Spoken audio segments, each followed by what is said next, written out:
Panginoon, sinabi niyo po bang magre-retiro na kayo? Opo. Pero katatapos niyo lang po sa digmaan ng mga Diyos at demonyo. Sumuko na ang kapwa-panig ng mga immortal at demonyo, at kayo na ang Panginoon ng buong daigdig. Kaya, tapos na ang laban, at doon na nagtatapos yun. Araw-araw, kung hindi sila pumaparito para sa mamba, ay pumupunta naman sila para makiusap na makialam ako. Nakakainis, kung ganoon po, ano po ang balak ninyong gawin? Naaalala ko, may mga sekta sa kontinente ng Liu yun, hindi ba? Mga ordinaryo at maliliit na sekta lang po ang mga iyon. Wala man lang kahit isang umabot sa antas ng pagsasanib doon. E di tamang-tama, pupunta ako roon para maghanap ng sekta at maging disipulo. Panginoon, kay kayo po, magiging disipulo, sa isang daliri nyo lang po, ay kaya nyo nang durugin ang sektang yan ng 10,000 beses.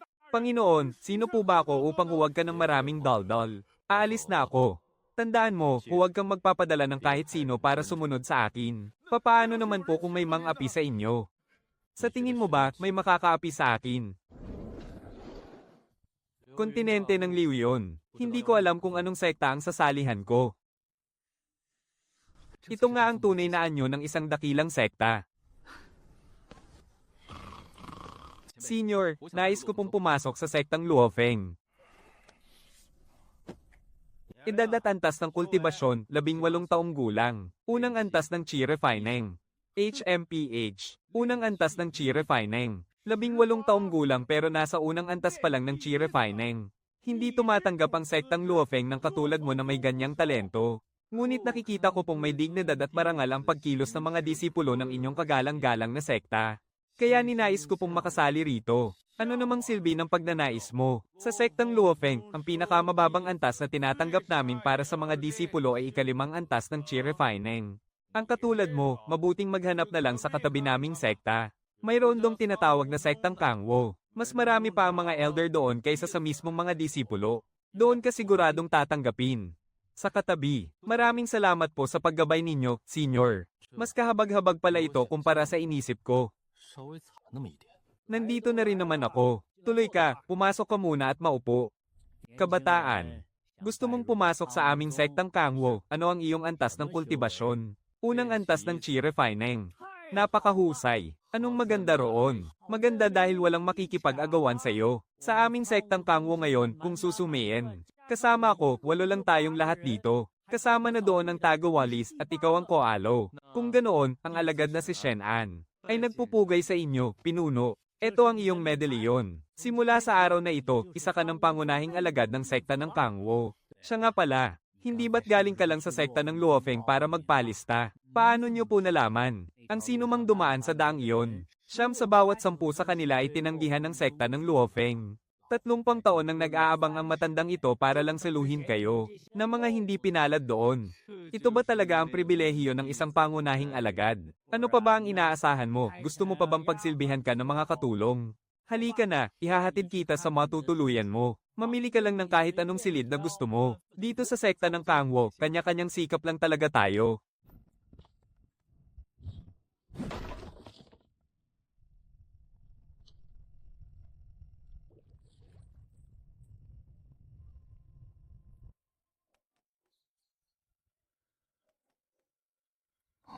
Kapatid na Shen, kapatid na Shen, kapatid na Shen. Gising na, oras na para kumain. Nandyan na. Hahaha, ikaw pala ang bagong dating na si kapatid na Shen. Ako nga pala si Joe Taizo, ang iyong senior brother. Kahapon, sinabi sa akin ni sect leader Chen na may bagong dating. Kaya maaga pa lang ay nagbiyak na ako ng mga kahoy na panggatong. Para makatulog ka pa ng mas matagal. Maraming salamat, Senior Joe. Walang anuman, huwag mo nang isipin yun. Tara na, Tara, kumain na tayo.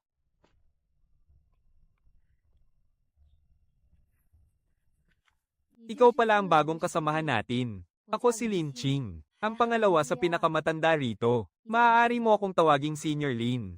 Senior Lin, ako naman po si Shen An. Hehe, natulala ka na? No, si Junior Lin ang pinakamaganda rito sa buong sekta ng Kangwo. Noong araw, ang prestihiyosong sekta ng Luofeng sa kabilang bundok ay nagpadala pa ng tao para kunin siya. Pero matindi niyang tinanggihan ng mga ito. Senior naman. Ha ha ha ha. Biro lang po iyon ni Senior Joe. Kumain na tayo, lumalamig na ang lugaw. Kapatid na Joe, ikaw naman. Kapatid na Shen, ito ang patakaran dito sa sekta ng Kangwo. Tuwing umaga, isang palayok ng lugaw na may gamot lamang ang maaari nating lutuin. Pampalakas ng enerhiya at pampasigla ng diwa. Simula sa pinakamatandang kuya, magsalit-salit kayong uminom. Ay Tetaira ang huling lagok para sa'yo.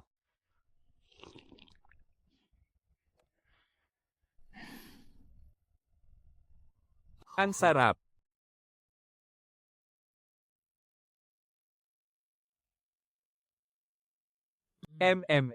Simula ngayon, si Shen na ang inyong bunsong kapatid.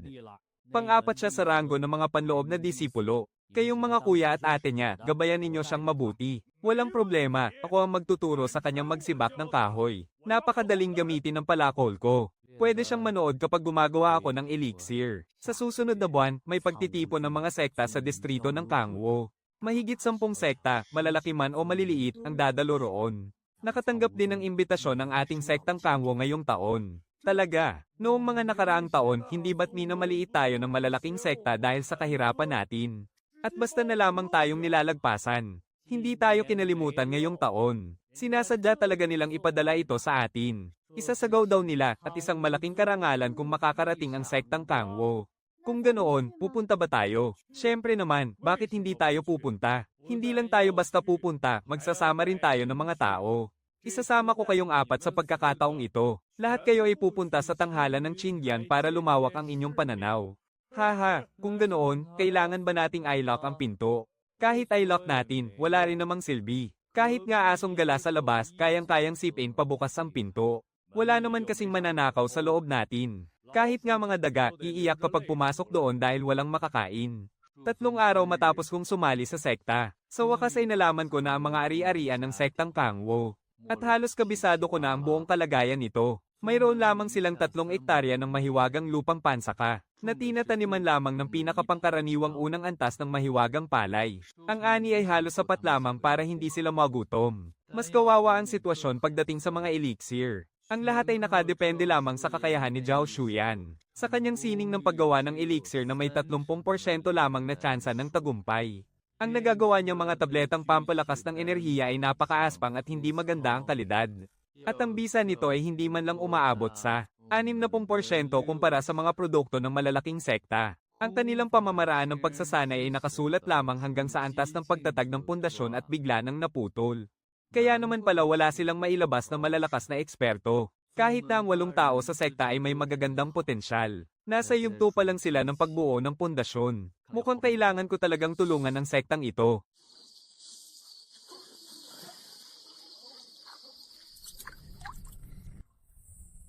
Ang 30% ay sapat na siguro para makausad sila. Kung masyadong halata, baka madali kaming matuklasan. Pero kung masyadong kaunti, wala ring silbi. 30%. Tamang-tama lang. Mas matindi ang espiritual na enerhiya rito kumpara kahapon. Dahil kaya ito sa pag-apaw ng tubig mula sa ilalim ng bundok ngayong tag-ulan. Nakagawa ako ng 4 na paeldores sa isang salang. At ang magandang kalidad nito ay dahil sa tubig. Nagbago ang konsentrasyon ng bukal sa gubat sa likod ng bundok.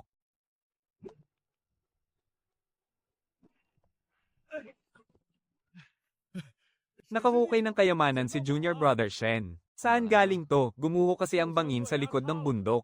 Ang mga nakalitaw sa loob ay tuyong kahoy na may 100 taon na ang tanda sa palagay ko. Ang kalahati ay ibigay natin kay Junior Brother Zhao para sa paggawa ng paeldores. At ang kalahati naman ay ibenta natin sa palengke. Pero hindi ako marunong makipagtawaran. Noong huling nagbenta ako ng mga mahiwagang halaman, naisahan ako ng husto. Ako na ang pupunta. Ilang araw ka pa lang naman dito. Hindi mo pa kabisado ang lugar at ang mga tao rito. Senior brother, magtiwala ka sa akin. Kaya ko to. Mag-iingat ka roon, ha?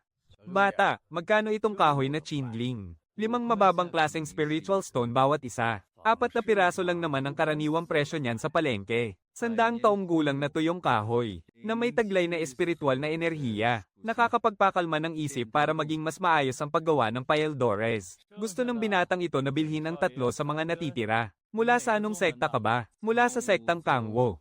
HMPH. Ang pulubing sektang yan, may pambili ba kayo ng mga spiritual stone?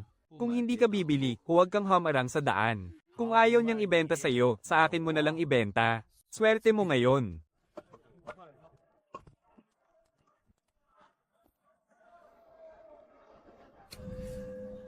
Kukunin ko na ito. Aba, bata, ang talas ng paningin mo. Galing pa ito sa mga sinaunang immortal, isang napakatampok na, mahiwagang kagamitan, HMPH.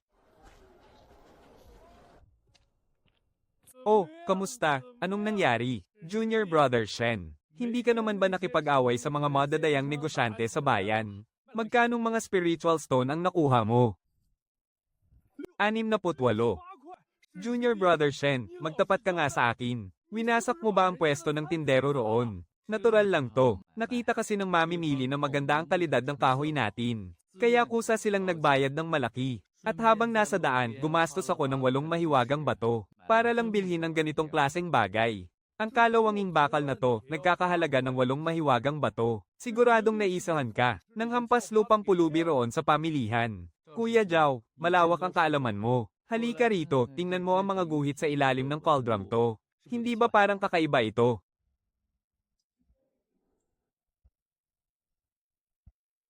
Ang direksyon ng mga guhit na to, parang nakasulat ito sa mga sinaunang aklat na matagal nang nawala. Ang mga natitirang marka ng sinaunang porma sayon ng Giant Spirit, isang nawalang mahiwagang porma sayon. Seryoso ba yan? Sa basurang bagay na to, huwag niyo akong tatawagin para kumain mamayang gabi. Kapag may nangahas kumatok sa pinto ko, malilintikan talaga siya sa akin. Nako, tila lumalala na naman ang pagkabaliw ni kapatid na Zhao. Sa tindi ng determinasyon ni Zhao Shuyan, malamang ay mapapagana na niya mamayang gabi ang sinaunang porma sayon sa loob ng cauldron. Kapag nangyari yun, bibilis ng husto ang paggawa ng elixir ng Sektang Su. Ang 1 buwan. Hindi mahaba, pero hindi rin naman maikli, pero para kay Kang Wuzong. Sapat na yun. Sa wakas, nakuha rin ni Zhao Shuyan ang sinaunang porma sayon ng Giant Spirit. Mula sa makapal na kalawang at putik ng tansong cauldron, sinaunang mahiwagang porma sayon. Totoo nga, isang sinaunang porma sayon ito, at gumagana pa, nang magising ang tansong cauldron. Ang lahat ng espiritual na enerhiya sa paligid ay nahigop nito papasok sa kalan. Kaya ang tsansa ng tagumpay sa paglikha ng elixir ay biglang sumabog sa taas. Ang unang balita, magiging matagumpay na ang elixir. Ang pangalawang balita, hindi pa rin humihinto ang espiritual na bukal sa likod ng bundok. Normal lang ang pana-panahong pagdaloy ng enerhiya sa ugat ng lupa. Kahit pana-panahon lang, ayos na rin. Kung yan ang gusto niyang paniwalaan, hayaan siya. Hayaan mo siyang mag-isip ng ganyan. Handa na ang lahat ng mga kailangan natin. Ang unang hindi na nakapagpigil ay si Senior Joe Taizo. Nakalagpas na ako sa aking hangganan. Si Senior ay nasa 8 antas na ng pagsasanay ng enerhiya. Nangyari ito ng natural. Haha, at ang pinakahuli ay si Lin Ching. Hindi niya ito nakuha sa pamamagitan ng pakikipag-away o pag-agaw. Noong tinatahi niya ang damit ko, ay kusa na lang lumagpas ang kanyang lakas. Ika-6 na antas ng pagsasanay ng enerhiya. Sa loob ng 1 buwan, sunod-sunod na silang lumakas at bumangon. Isang espiritual na bukal, isang sirang pugon, at ilang salang na mga mahiwagang gamot. Ang sekta ng mga pulubi sa mata ng mga tagalabas ay nagsisimula ng magbagong buhay at lumakas ng lubos, tayo nang umalis, para lumahok sa pagtitipon ng mga sekta.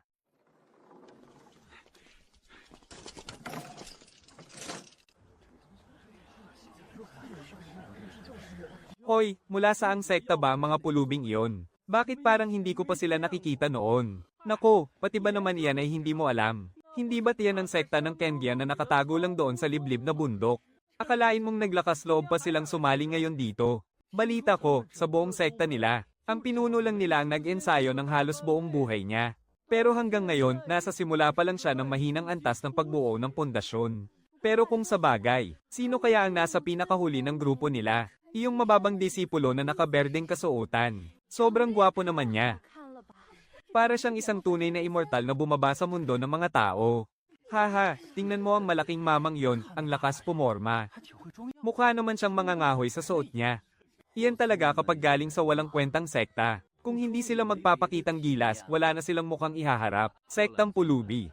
Sektang hampas lupa. Ang sekta ng Kengia na galing sa liblib na bundok. Hindi naman sila nagkakamali sa mga sinasabi nila.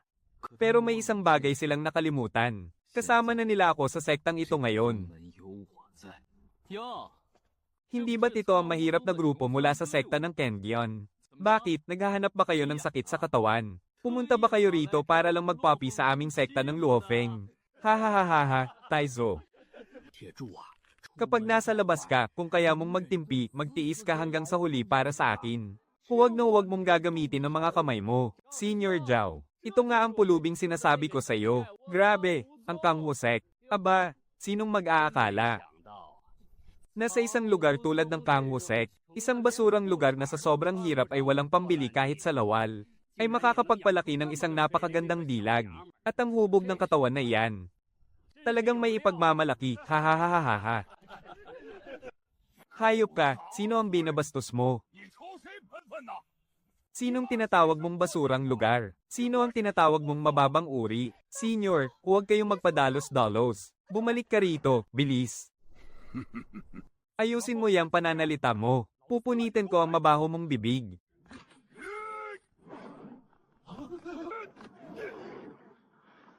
Hanggal na hindi alam ang sariling limitasyon.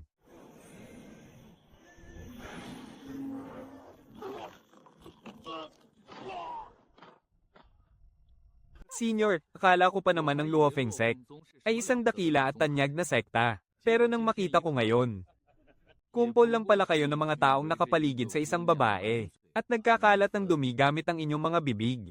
Tinatapakan ninyo ang mga sugatan para lang magpasikat. Ang isang nasa pinakamataas na antas ng pagsasanay ng Qi na tatalo sa nasa ikawalong antas. Ikinakarangal nyo ba yan? O baka naman ang kakayahan ng Luofeng Sect ninyo ay para lang sa pang-aapi ng mahihina. Sige, napakahusay. Dahil ikaw na isang walang silbing nasa unang antas lang ay nagpupumilit magpakamatay. Wawasakin ko muna ang bibig mong iyan. Ha?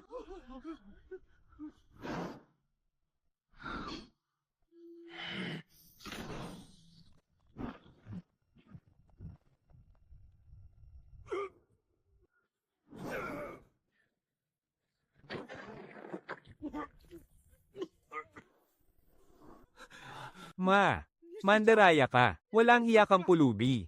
Tiyak na sa loob ng mangas mo, ay nagtago ka ng isang napakalason at palihim na sandata.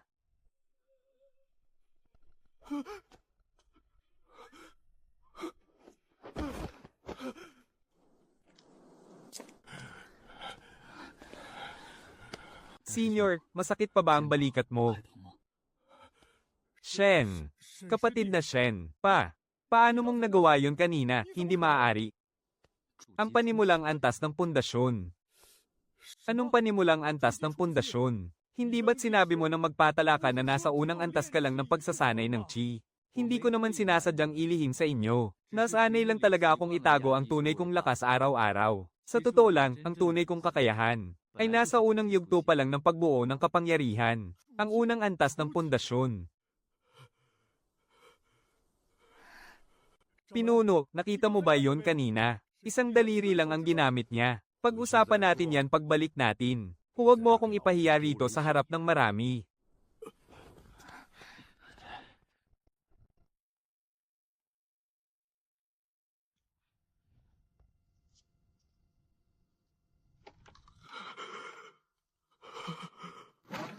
Imbestigahan nyo. Gamitin nyo agad ang pinakamataas na gintong Phoenix Secret Order ng sekta para mag-imbestiga. Kahit magukay pa kayo ng 3 talampakan sa lupa, alamin nyo ang katotohanan. Yung batang taga-sekta ng Kangwo na nakasuot ng simpleng damit, na nakaberdeng kasuotan at kalahati lang ang nakataling buhok, kung sino. Kung sino ba talaga siya? Masusunod po sa inyong utos, dakilang elder. Senior sister, nabalitaan kong may magbubukas na auction house ngayon sa lungsod. Gusto mo bang sumama at tingnan natin? Sa auction, wala naman tayong kailangang bilhin doon. Masaya ring makiusyoso kahit papaano. Bihira lang naman tayong makalabas. Walang kwenta kung palagi lang tayong nakakulong sa kwarto. Dalhin mo ito. Bakit kailangan nating umiwas sa atensyon? Kahit hindi sikat ang sekta ng Kangwo natin. Pagkatapos ng nangyari noong nakaraan, tiyak na may mga matang nakamanman sa atin. Mas mabuti nang umiwas sa gulo.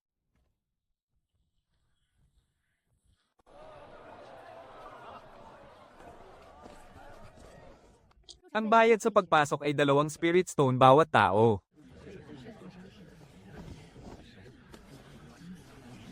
Huwag kang kabahan, nanunood lang naman tayo. Ang espadang Qinghong na ito ay isang mababang antas ng espiritual na kagamitan. Ang panimulang tawad ay 80 Spirit Stone. Mga kasama, narito ang isa sa ating mga tampok na item ngayong gabi. Ang mataas na antas ng mahiwagang sandata, ang Double Moon Feather. Double Moon Feather. Gawa ito mula sa 1,000 taong gulang na sutla ng uod-yelo at hinaluan ng pulbos ng batong buwan. Maaari itong gamitin sa pag-atake o pagtatanggol. At mayroon din itong likas na kapangyarihang magpalamig ng isip, kaya kaya nitong labanan ng panghihimasok ng mga demonyo sa isip. Napakabagay nito partikular na para sa mga babaeng tagapagsanay. Ang panimulang tawad ay 500 Spirit Stone. Junior brother, umalis na tayo. Napakamahal naman ng mga gamit dito. 850. 850 sa unang pagkakataon, 850 sa ikalawang pagkakataon. 1,000. Nababaliw ka na ba? 1,000 Spirit Stone. Wala na ba? HMP, 1,100. 1,200. 1,300. 1,400. 1,500 ah. Noon. Kagalang-galang na panauhin. Kani-kanina lang ay nag-alok na kayo ng 1,400. Ang sabi ko, mag-aalok ako ng 1,000 mahiwagang bato. Kung ang mga kaibigan mula sa sekta ng Qindian ay gustong magdagdag ng alok, uurong na ako. Ang bumili nito sa halagang 1,500 mahiwagang bato ay pagpapakaluji lamang ng isang utu-utu. Pero kung may handang mag-alok ng 1,600, edi siya ang maluluji. Wala akong pakialam. Gusto ko lang namang makapanood ng eksena. 1,000 mahiwagang bato. 3 beses. Seliado na. Ang relikya ng kambal na buwan ay napupunta sa panauhing ito. Ate, para sa iyo to. Saan ka kumuha ng ganyang aming mahiwagang bato? Noong nililinis natin ang libingan, nagtago ako ng kaunti para sa sarili ko. Sikretong ipon ko lang to. 1,000 mahiwagang bato. Gaano mo katagal inipon yan? Hindi naman matagal, kaya tanggapin mo na. Higit pa sa mahiwagang kagamitang ito ang utang sa iyo ng sekta ng Kangwo. Huwag mo na itong uulitin sa susunod, ha? Kapag nag-aksaya ka pa muli ng pera, pagbalik natin sa bundok, hinding-hindi nakita kailanman igagawa ng damit. Sige po, susunod ako sa iyo, ate.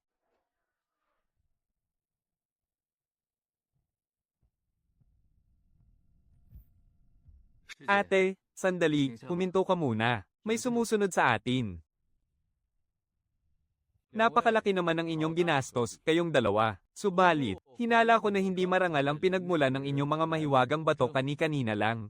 Iabot ninyo sa akin ang relikya ng kambal na buwan para masuri ko. Kung nakuha ninyo ito sa malinis na paraan, ibabalik ko rin naman agad ito sa inyo.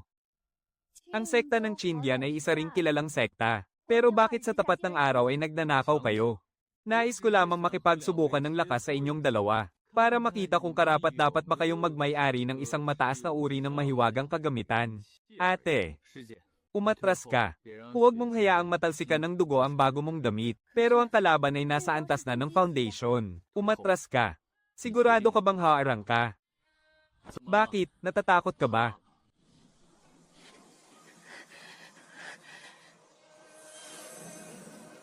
Nasa mababang antas ka rin pala ng foundation realm.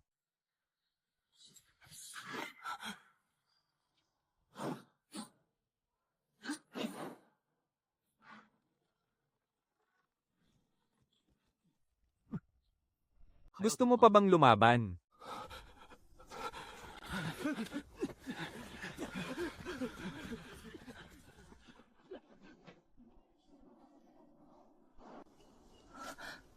Bibigyan kita ng isang panimulang teknik sa pag-cultivate at ilang simpleng sikreto sa pakikipaglaban ng mga mabababang pamilya. Ate, tara na. Kailangan na nating bumalik. Kapag hindi pa tayo nakauwi ngayon, baka gibay na ni Kuya ang bahay sa sobrang pag-aalala. Shenan, iingatan ko at gagamitin ko ng mabuti itong double moon.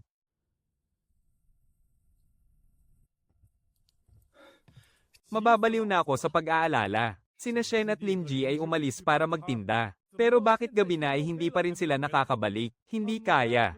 Hinarangan sila ng mga taga-Luofeng sect at hinarang doon.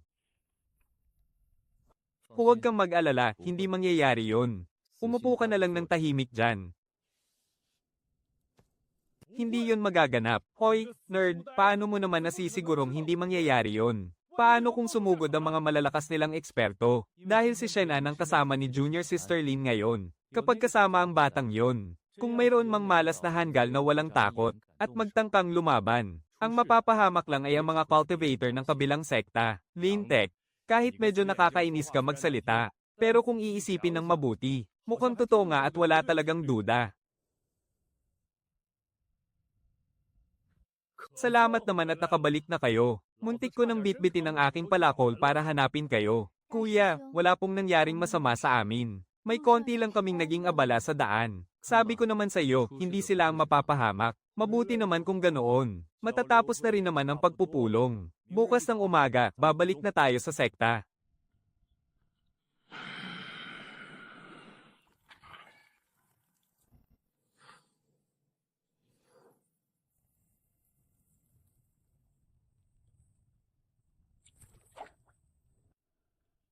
Sect Leader Chen, may dumating po. Gusto raw pong maging alagad.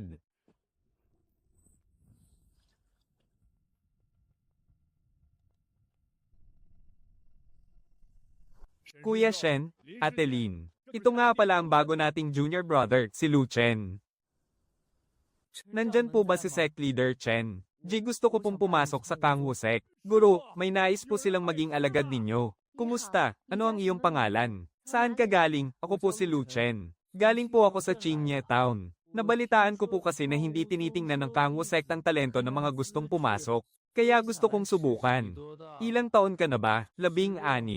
Ano ang antas ng iyong kapangyarihan? Ikalawang antas ng pagpino ng Qi. Ikalawang antas ng pagpino ng Qi at 16 ang edad ng iyong buto.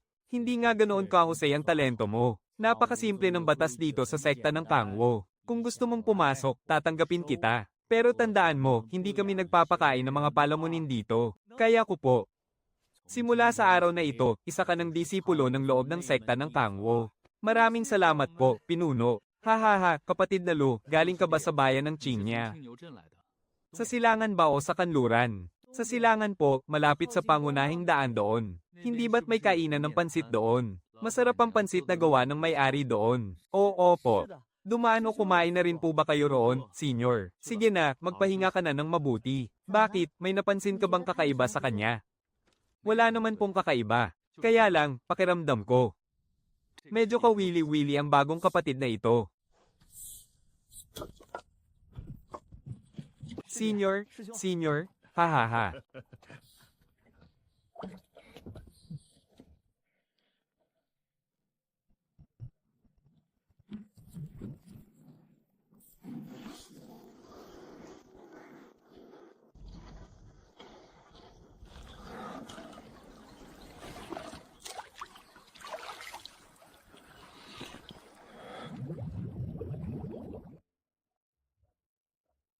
Bakit napakaraming kahoy na chinggling sa ating sekta? Ilang beses nang gumuho ang bangin doon sa likod ng bundok, kaya lumitaw ang maraming tuyong kahoy na chinggling doon. Dinala yun ni kapatid na Shen sa merkado at naibenta para sa maraming espiritual na bato. Gunba. Senior Shen, araw-araw ka bang nangingisda rito? Hindi ka ba nababagot? Hindi naman. Dahil mas nakakatuwang isipin kung ano ang nasa isip ng isda kaysa sa iniisip ng tao. Hindi ka lolokohin ng mga isda. Kapag kumagat ito sa bingwit, gutom ito. Kapag hindi, hindi ito gutom. Napakasimple. Hindi tulad ng tao. Kung minsan, gutom na nga ang tao pero sasabihin pa ring hindi siya gutom. Biglang tumindi ang enerhiya sa espiritual na batis, may mali rito. May mali rin sa bilis ng paggawa ng elixir ni Zhao Shuyan. At mas lalong nakakahinala ang 2 beses na eksaktong pagguho ng bangin. At si Shen-an naman. Sa tuwing nakatayo ako sa harap niya, nakakaramdam ako ng gapang ng matinding lamig mula sa kaibuturan ng aking mga buto. Tama nga ang impormasyon mula sa sekta ng Luofeng. May kakaiba talaga sa sekta ng Kangwoo.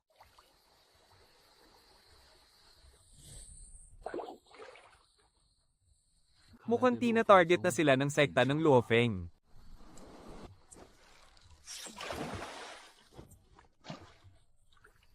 Mukhang kailangan ko nang maghanap ng maton para maturuan sila ng leksyon.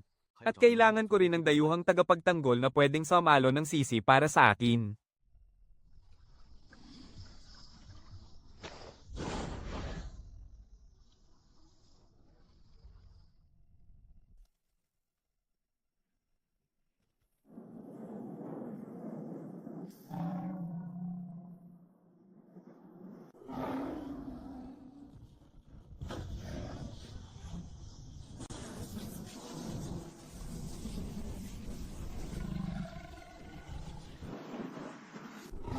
Tao, hindi ito ang lugar na dapat mong puntahan.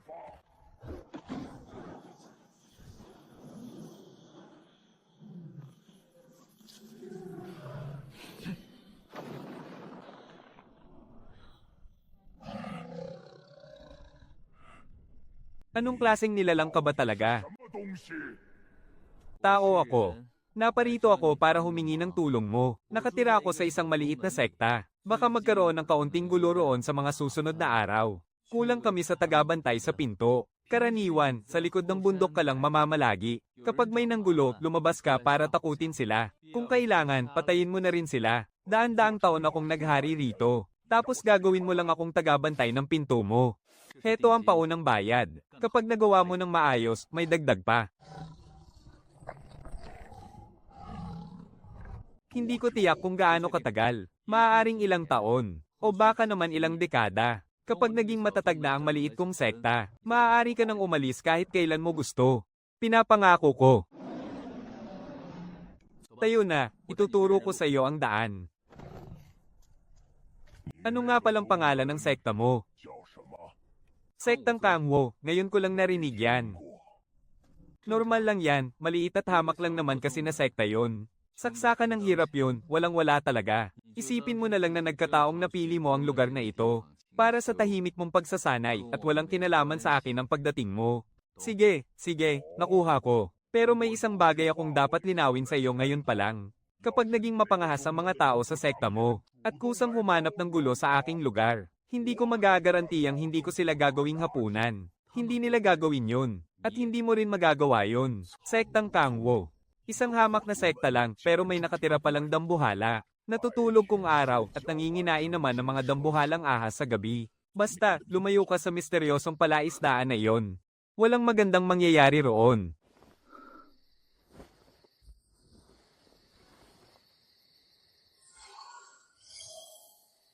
May kakaiba talaga sa sektang ito. Naipadala na ang balita. Mukhang nawawalan na ng pasensya ang sektang Luofeng. Sadyang hinayaan kong makatakas ang talismang iyon. Para ipadala ng sektang Luofeng ang bawat malakas na tauhang mayroon sila. Kung mas marami silang darating, mas matinding dusa ang matitikman nila. Para tuluyan nating mabunat ang ugat ng panganib ng Minsonen.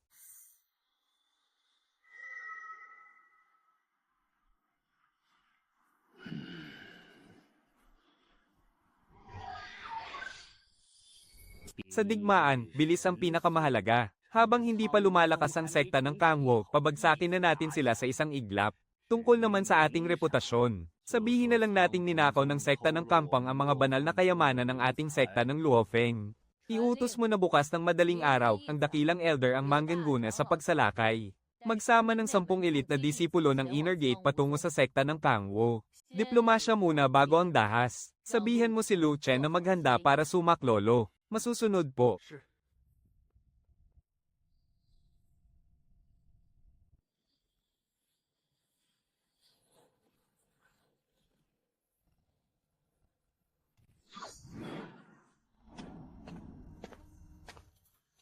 Lu Chen, traidor kang hayop ka.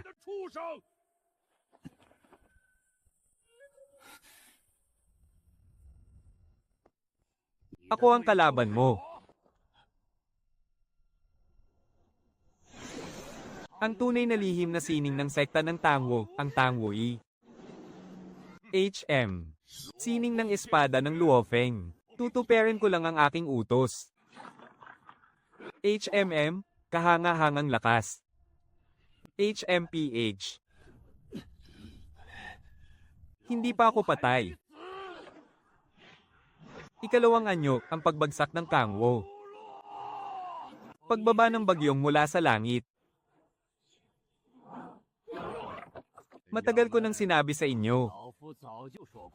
Napakahina pa ng iyong espiritual na kapangyarihan kumpara sa akin. Kung magpapatuloy pa ang labang ito, tiyak na mawawalan ka ng buhay rito ngayon din.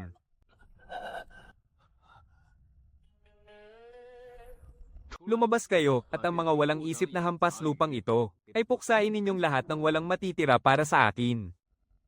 Lumabas kayo at ang mga walang isip na hampas lupang ito ay puksain ninyong lahat ng walang matitira para sa akin.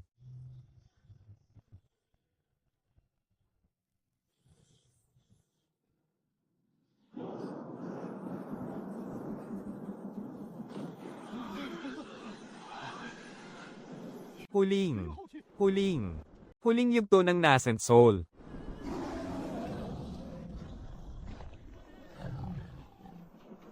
Sino ang nangangahas na maghasik ng gulo sa aking sagradong lugar? At ng gulo sa aking kapayapaan? Kagalang-galang na nakatatanda, pakiusap, huminahon po kayo. Hindi po namin alam na ito pala ang inyong lugar ng pagmumuni-muni.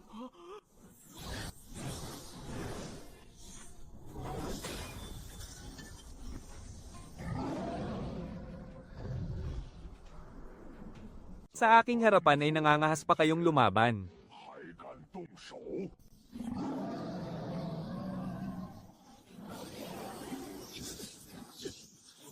Ha ha ha ha ha.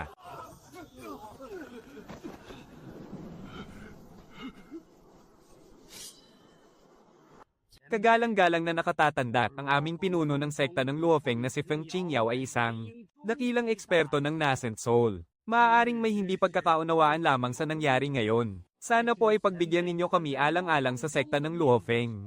Feng Qingyao. Kahit siya pa ang manggulo sa aking pagmumuni-muni, papatayin ko pa rin siya ng walang pag-aalinlangan. Lalabanan kita hanggang sa huling patak ng aking dugo.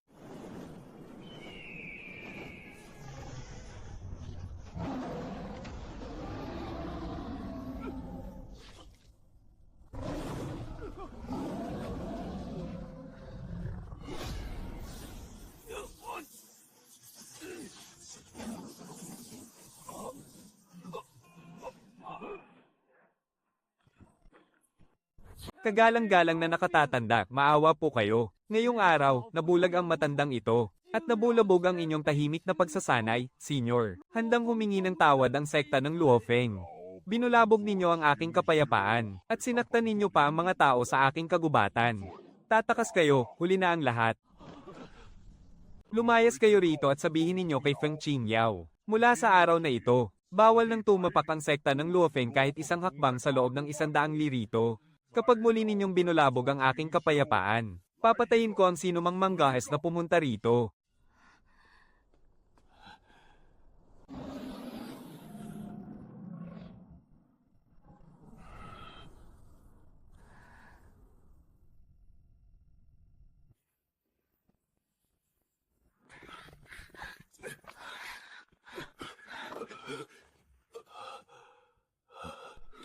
Protektahan muna natin ang daloy ng enerhiya sa kanyang puso. Ligtas na ang kanyang buhay sa ngayon, pero napinsala ng malubha ang kanyang mga meridian. Huwag na kayong magmukhang namatayan dyan. Hindi pa naman patay ang matandang ito. Sect Master, wala po akong silbi. Kung mas malakas lang sana ako, hindi na sana kayo ang hamarang sa harap para protektahan kami. Senior Sister, hindi naman masamang bagay na nabali ang iyong espada. Pupunta muna ako sa likod ng bundok upang tingnan. Dahil doon tahimik na nagsasanay ang senior na yon. Hindi naman natin pwedeng hayaang isipin niya na ang ating sektang Kangwo ay walang modo at walang galang. Ihanap mo ako ng espadang bagay sa kanya. Tandaan mo, kailangang palabasin na nakita ng senior sa likod ng bundok na nabali ang kanyang lumang espada. At casual lamang itong ibinigay sa nakababata bilang paumanhin. Wala itong kinalaman sa akin kahit kay Titing.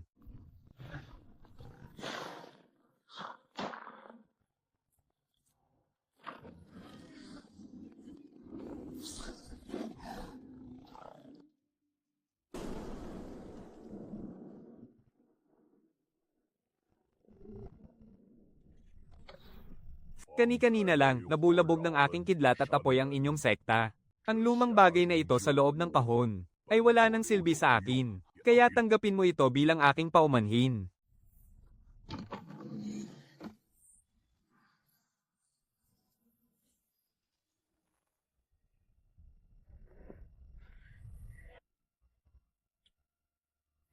At dahil ibinigay ito ng senior na iyon, at bagay na bagay rin ito sa iyo, tanggapin mo na. Kahit nabali ang iyong espada, hindi dapat maputol ang iyong landas. Tiyak na gagamitin ko po ito ng buong puso. Ang senior na iyon, marahil ay nabulabog lang talaga ang kanyang tahimik na pagsasanay ng sekta ng Luofeng. Kaya lang niya tayo tinulungan. Mabuti na lang at nainis ang senior na iyon sa sekta ng Luofeng ngayong araw. Kung sakaling hindi natin sinasadyang magalit siya balang araw, ang pinakamainam na gawin ay huwag lumapit, at huwag siyang subukan. Mula ngayon, ang kaloob-looban ng likod ng bundok ay idinedeklarang ipinagbabawal na lugar. Bawal lumapit ang sinumang alagad ng walang pahintulot. Masusunod po.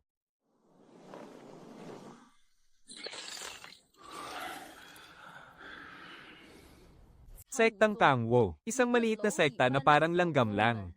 Paano silang nangahas na patayin ang mga tao natin? Hindi ang sektang Kangwo, kundi ang Leopardong Leywen. Isang Leopardong Leywen na nasa huling yugto ng banal na diwa. Ang balitang ipinadala ng dakilang matanda bago siya mamatay, ay may isang pangungusap lang. Sektang Kangwo. Leopardong Leywen sa huling yugto ng banal na diwa. Iulat agad sa pinuno. Sa likod ng bundok ng sektang Kangwo, may nakatagong isang Leopardong Leywen sa huling yugto ng banal na diwa. Ang dakilang matanda ay madaling pinatumba ng mahiwagang hayop na iyon sa isang hampas lang. Sino ang makakapagpaliwanag sa akin? Isang sekta na ang pinakamalakas ay nasa paunang yugto lang ng gintong core. At may mga alagad na hindi hihigit sa 10 tao. Paano ang sektang Kangwo? Paano nila napakilos ang isang nasa antas ng banal na diwa? Sa huling yugto, isang sinaunang mahiwagang nilalang para lumaban para sa kanila.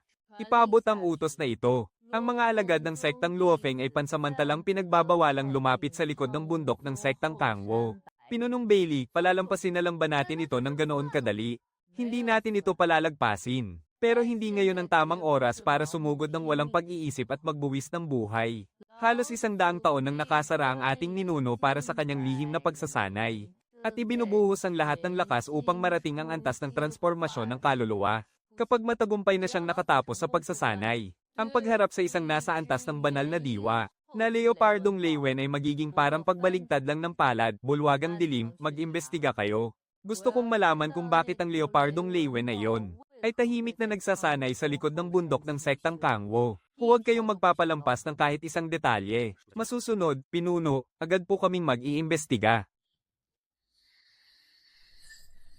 Gayunpaman, pinuno, kailangan lang nating siguraduhin kung ang Leopardong Leywen na iyon ay talagang ang nasa likod ng bundok, nang hindi nang bubulahaw sa sektang Kangwo.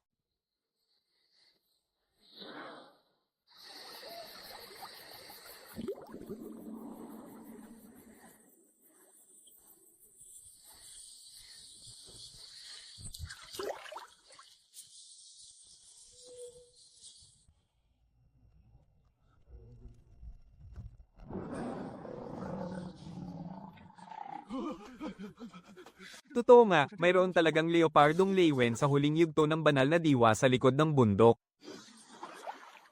Masyado pa rin silang mahina. Kailangan ko silang bigyan ng ilang maayos na paraan ng pagsasanay at mga sandata. At hinding-hindi nila dapat mapansin na galing sa akin ang mga ito.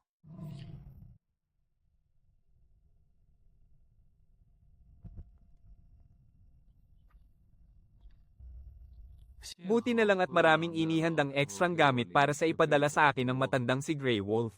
Kung hindi, baka kinailangan ko pang mangagaw ng mga manual ng pagsasanay.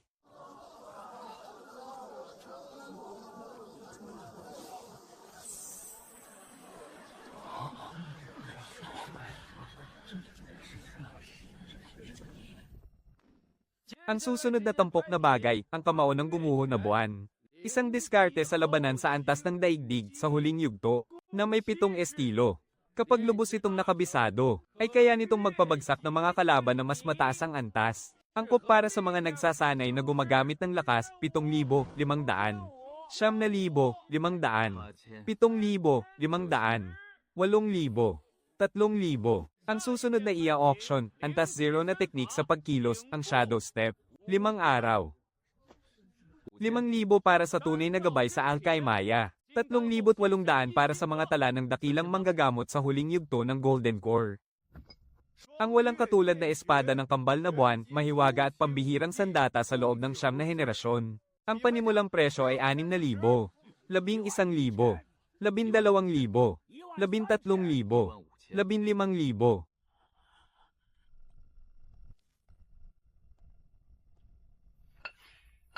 Bukas ng hapon, dalhin mo ang mga ito sa mesa na bato sa harap ng bakuran. Napakasimple lang ng sasabihin mo. Ikaw na senior na tahimik na nagsasanay sa likod ng bundok, ay nakitang may sapat namang talino ang mga alagad ng sekteng Kangwo. Kaya casual mo silang binigyan ng ilan sa iyong mga lumang koleksyon.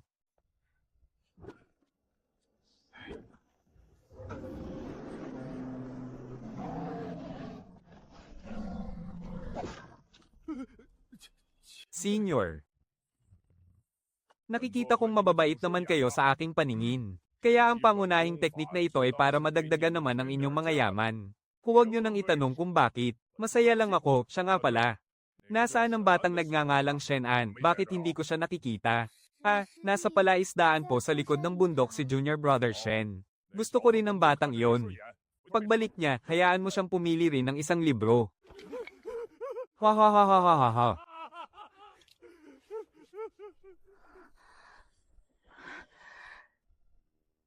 Magsanay kayong mabuti at huwag ninyong sayangin ang kabutihang loob ng senior. Opo.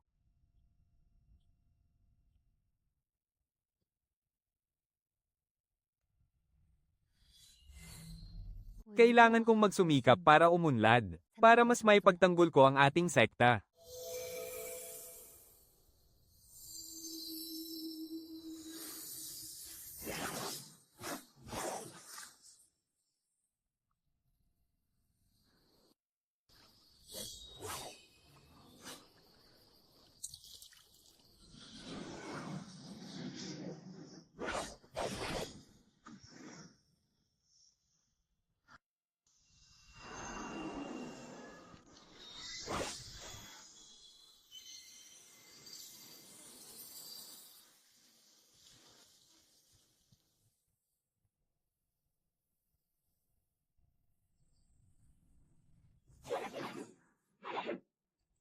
Ang saksak ng espada ni Junior Sister Lin. Bakit parang naging ibang tao siya bigla?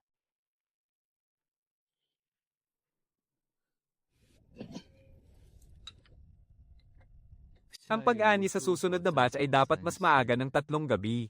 Sa ganoong paraan, mas magiging matatag ang resulta nito.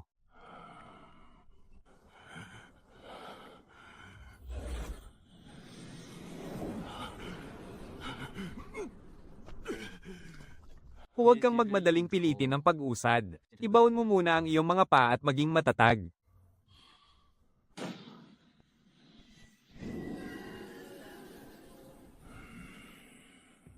Binabati kita, senior brother. Sa wakas, hindi na lang puro sigaw ang kaya mong ipakita. Ha ha ha ha ha ha ha ha.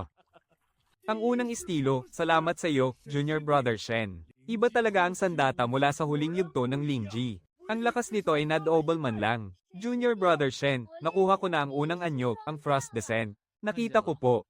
Binabati kita, Senior Sister. Junior Brother Shen, masyadong luma na ang espadang ito.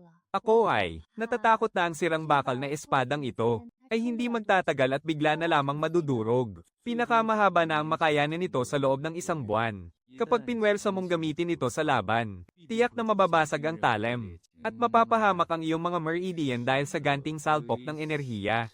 Kailangan kong gumawa ng paraan para sa mahabang espada, at utusan ulit ang malas na itim na panther sa kuweba sa likod ng bundok, na palihim at walang makakaalam na magtungo sa isang sinaunang guho, para maghukay ng kapares na mahabang espada na may reregalo ko. Senior Sister, pagtiyagaan mo muna ang sirang espadang ito. Papalitan din natin iyan ng bago pagdating ng araw.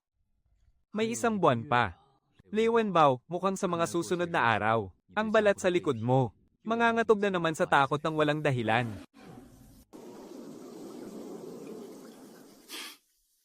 Sa wakas, nakarating na rin si Zhou Taizo sa 9 na antas ng pagsasanay ng Qi. At ang una niyang ginawa, ay ang ayusin at patatagin muli ang sirang tarangkahan ng sektang Kangwo. Hindi pa lubusang gumagaling ang mga sugat ni Pinunong Chen. Pero salamat na lang at ligtas na siya sa panganib. Mula nang pumasok sa sekta si Lin Qing, mas naging mabagal pa ang kanyang pagsasanay matapos matutunan ng Twin Moon Sword Art. Unti-unti niyang pinapatatag ang kanyang sariling landas. Halos hindi naman natulog si Zhao Shuyan sa pagbabantay sa hernuhan ng Paeldores. Ang ilang bote ng mga ordinaryong Paeldores, ang naging sandigan ng naghihingalong sektang ito upang muling makabangon. At para naman sa akin, patuloy pa rin ako sa pangingisda. Dahil sa huli, ang mga taong walang ginagawa ang pinakahuling paghihinalaan ng iba. Sira-sira pa rin ang sektang Kangwo. Ngunit may nag-aayos na ng tarangkahan. May nagpapagaling ng sugat, may nagpapanday ng espada, at may gumagawa ng Paeldores. Unti-unti na itong muling nabubuhay. Shen Ai, Maiwan ka muna. Shen Ai, sa tingin mo ba? Ang leopardong kidlat na nasa huling antas ng Nascent Soul. Bakit nga ba ganoon na lamang katapat ang kanyang pagtulong sa atin? Dito sa sektang Kangwo, baka naman nagustuhan lang niya ang ating sekta. Mahigit 1,000 taon na akong nabubuhay sa mundong ito, kaya hindi ako maniniwala sa ganiyang mga kalokohan. Shen Ai, hindi ko tatanungin ang iyong pinagmulan at kailanman ay hindi ko ito sisiyasatin. Sa mundo ng kultibasyon, isang malaking bawal ang pagiging masyadong matanong. Ang mga kapalaran na dapat manatiling lihim ay hindi ko kailanman uungutin. At ang mga pinagmulang dapat iwasan ay hindi ko rin sisiyasatin. Sapat na ang haba ng aking nabuhay. Ngayong araw, may hihilingin lang akong isang bagay sa iyo bilang nakababata sa akin. Kung sino ka man, hindi ko tatanungin, at kung bakit ka naparito, hindi ko rin aalamin. Ang tanging hiling ng matandang ito ay huwag mong sasaktan si Taizo. At sina Shuyan at Chinga. Masyadong busilak ang kanilang mga puso. Hindi na nila kakayaning magamit, at mapagsamantalahan pang muli. Hindi ko gagawin yan. Sige na, huwag mo nang samahan ang matandang ito na magtiis sa lamig dito. Leyes na, bumalik ka na sa sarili mong silid at matulog doon.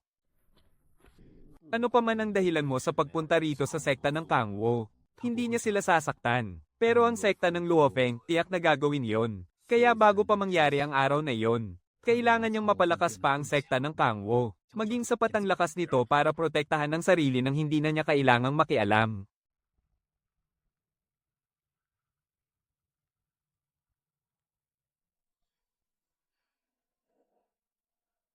Junior Brother Chen, pinapapunta ka ng pinuno sa pangunahing bulwagan. Buong hapon niyang hinalughog ang bodega.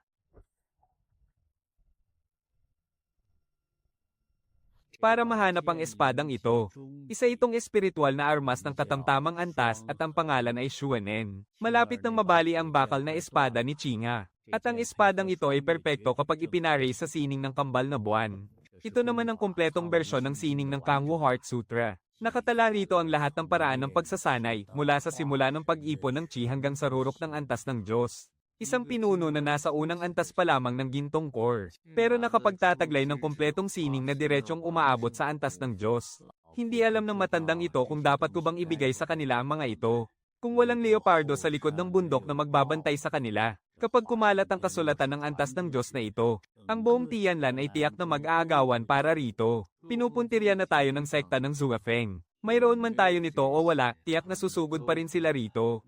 Kaya tulungan mo na lang ang matandang ito na ibigay ito sa kanila. Kung ako kasi ang mag-aabot, tiyak na marami na naman silang itatanong. Pero kapag ikaw ang nagbigay, hindi na sila mag-uusisa pa. Senior sister, bagay po ito sa inyo. Isuot mo ito palagi at huwag mong ilalagay sa iyong storage bag. Senior sister.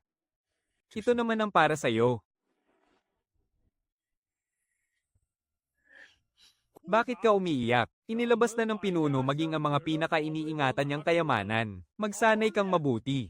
Hindi naman ako umiiyak. Napuling lang ako. Shen An, maraming salamat sa iyo.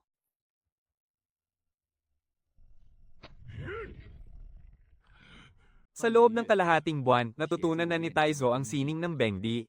Nagawa na rin ni Zhao Shuyan na gumawa ng mga Peiyuan Pil. Mas lalo na ring naging magkatugma si Lin Qing at ang espadang Shuanen. Ako nga pala si Liu Yuanshan, isang malayang tagapagsanay mula sa Tianlan.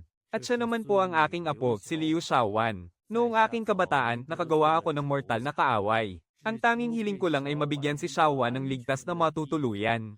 Upang lumaki siyang ligtas at payapa. Lolo Pinuno, marunong po akong magluto at maglaba. Hindi po ako magiging pabigat sa inyo. Sige, manatili ka na rito. Mula ngayon, Shaowan, ikaw na ang pang-anim na disipulo. Lolo, huwag po kayong mag-alala sa lumang pinsala sa inyong mga meridian. Matagal na po itong hindi nagiging hadlang.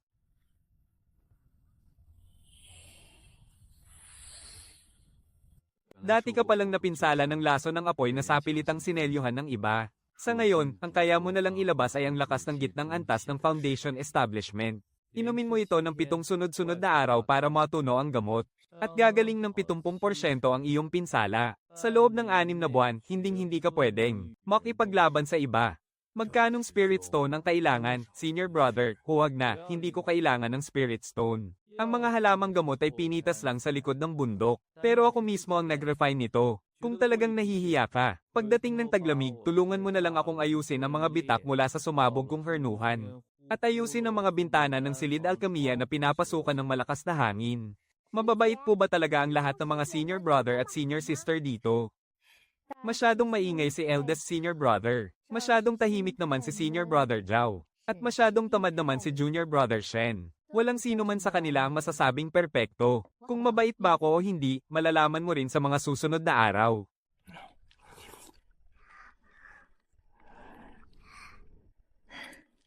Sige na, kumain ka na.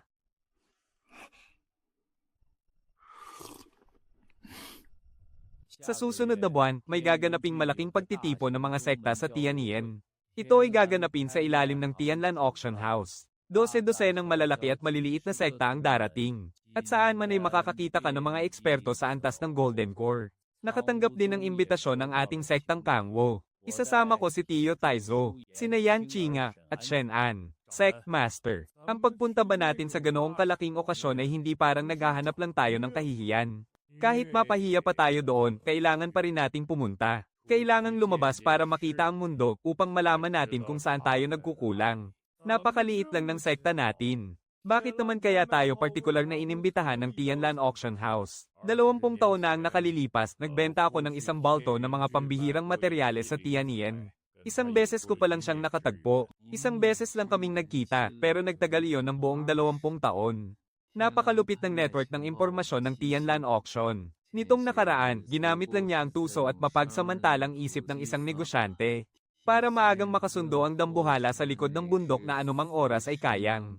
Pumuksa ng isang buong sekta gamit ang kanyang kataas-taasang kapangyarihan. Upang makipagkaibigan lamang sa dakilang demonyong iyon. Salamat, kapatid na Shen. Noong sinamahan mo akong pumunta sa subasta ng lalawigan para bilhin ang Twin Moon.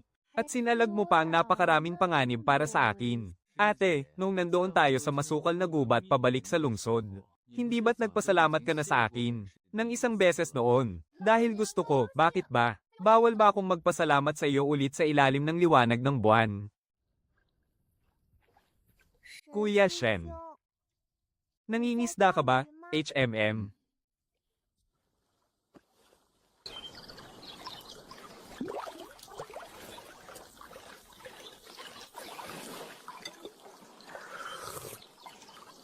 Kuya Shen, may kumagat na ba sa bingwit mo? Pero 2 beses nang lumubog ang palutang mo. Sinusubukan lang iyon ng isda, hindi pa talaga kumakagat.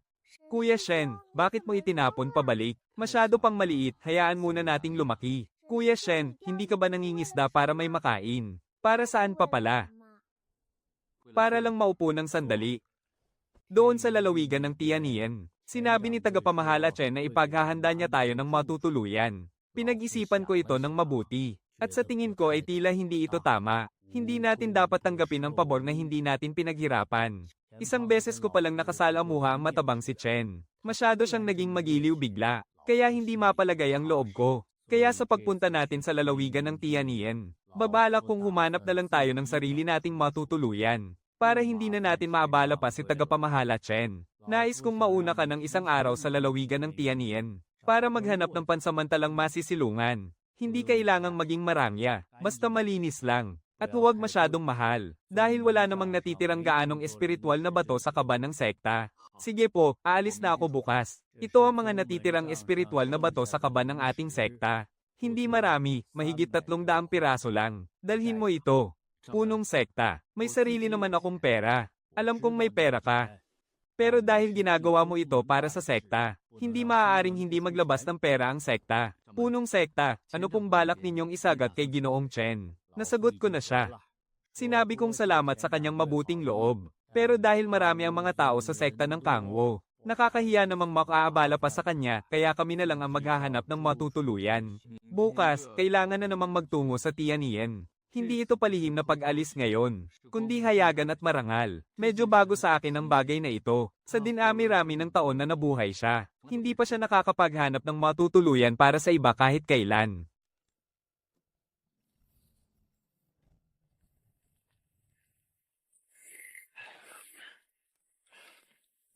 Napakalinaw ng mga hiling ni Punong Sekta Chen, kailangang malinis. Hindi liblib, at hindi rin mahal. Kalinisan ang unang kondisyon. Pero hindi rin dapat ito masyadong mahal. Maraming tuluyan sa silangang kalye. At tatlo ang sinuri ni Shen An. Masyadong luma ang una. Masyadong mahal ang pangalawa. Malinis naman ang pangatlo. Pero napakalayo sa lugar ng pagtitipon. Magandang araw, Ginoo. Maghahanap ba kayo ng matutuluyan? Tingnan niyo po ang mga kwarto. Tuloy po kayo.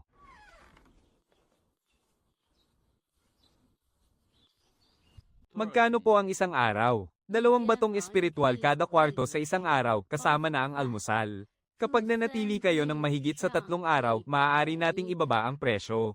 1 batong espiritual at kalahati na lang kada araw.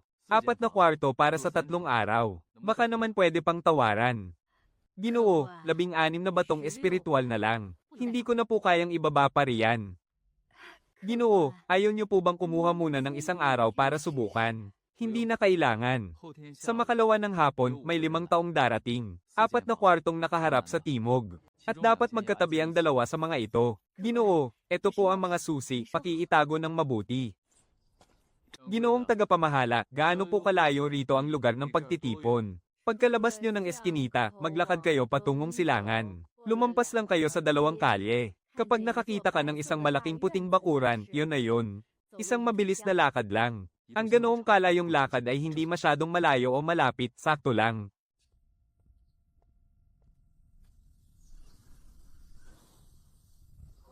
Tianlan Hall. Dito na nga yun. Tama ang sinabi ng mga nakatatanda. Kapag nasa ibang lugar, mas mabuting iwasan na lang ang gulo. Pero sa tagal ko na sa mundong ito, may isang bagay akong natutunan. Hindi porket umiiwas tayo sa gulo ay takot na tayo. Kailangang kabisaduhin ang paligid. Para sakaling may mangyari, alam man lang natin kung saan tatakbo. Kahit na hindi naman niya kailangang tumakbo. Kailangan naman iyon ng mga senior niya.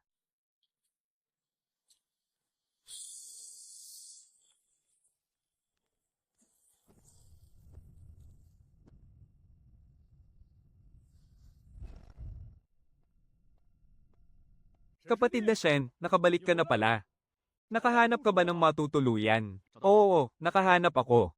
Sa silangang kalye ng Tianien. Sa isang maliit na bahay tuluyan na tinatawag na Leifo Inn. Hindi ito malayo sa lugar ng pagtitipon. Isang mabilis na lakad lang.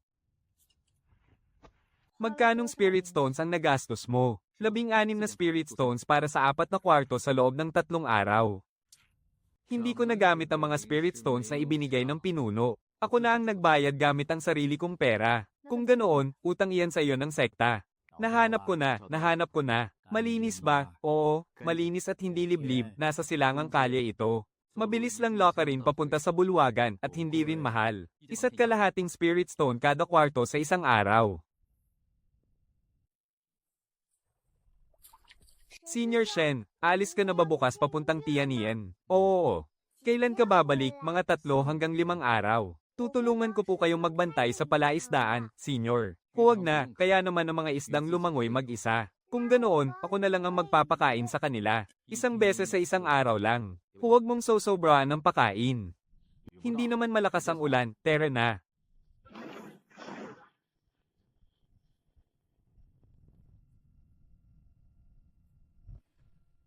Ang 5 galing sa sektang Kangwo, tuloy po kayo.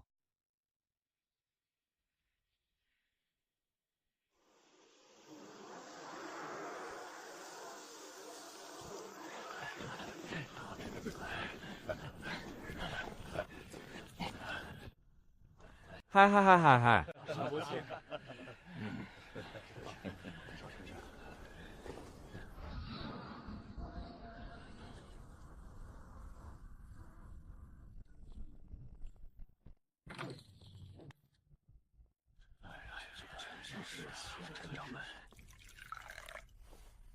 Manatili lang kayo rito, huwag kayong pakalat-kalat. Sino yung nakapula? Hindi ko matansya ang antas ng lakas niya. Malamang na nasa yugto ng Golden Core yung may hawak ng paypay. Paano naman yung babae? Eldest Senior, pwede bang manahimik ka muna? Nag-iipon lang ako ng impormasyon. Chismis naman ang tinitipon mo.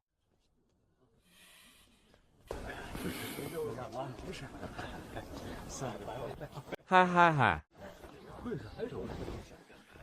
Ha. Ha.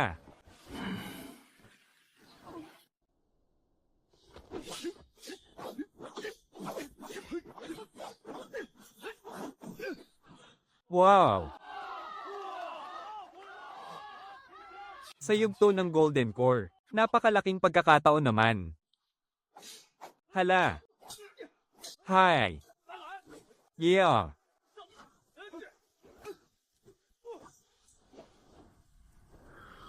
Oh!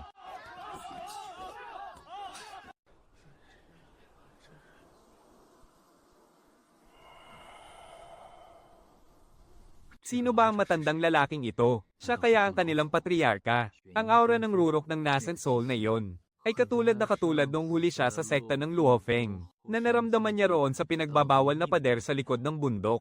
Ang patriarka ng sekta ng Luofeng na si Feng Juchen. Hindi ba dapat ay nasa antas siya ng soul formation? Sandali, hindi matatag ang aura ni Feng Juchen. Parang sa pilitan siyang lumabas mula sa kanyang pagsasanay. Hindi pa siya nakakarating sa soul formation. Ngunit tila hindi na siya makapaghintay.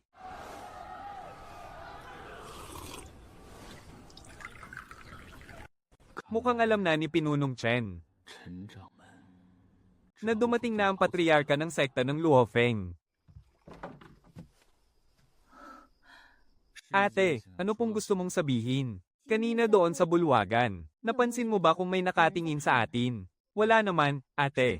Baka masyado ka lang kinakabahan.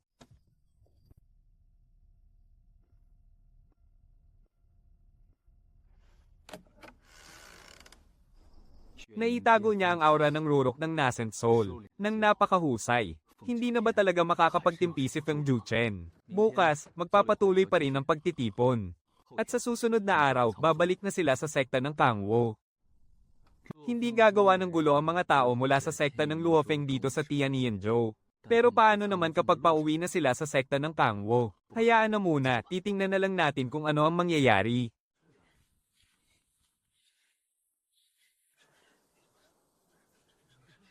Wala man lang batches mula sa ating sekta ng Kangwo. Hindi naman nakakabusog ang mag-chess. Dumating din ang mga tao mula sa sekta ng Luofeng ngayon. Nakita ko si Feng Qingyao at ang ilang mga elder. Mayroon ding isang matandang lalaki na nakasuot ng kulay abong roba ng Daoist. Pero sa unang tingin ko pa lang sa kanya, kinabahan na agad ako. Lumayo ka sa taong iyon.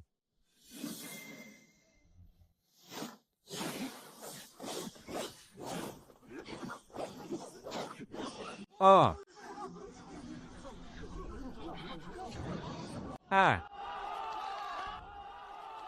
Napakalakas, kailan kaya ako aabot sa antas ng Golden Core? Nasa ikawalong antas ka pa lang ng Chi Condensation ngayon. Karaniwan, umaabot ng ilang dekada bago marating ang antas ng Golden Core. Pinunong Chen, sinabi po ng aming ninuno. Matagal ko nang nababalitaan ang dakilang pangalan ni Pinunong Chen ng sekta ng Kangwo. Nais kanyang anyayahang pumunta doon para mag-usap. Hindi kami magkakilala ng inyong kagalang-galang na ninuno. Walang dahilan para mag-usap kami. Sinabi rin ng aming ninuno, kung hindi raw po maginhawa para kay Pinunong Chen na pumunta roon. Siya na lang daw po ang pupunta rito. Kung ganoon, papuntahin mo siya rito. Pinuno, nakaupo na sila.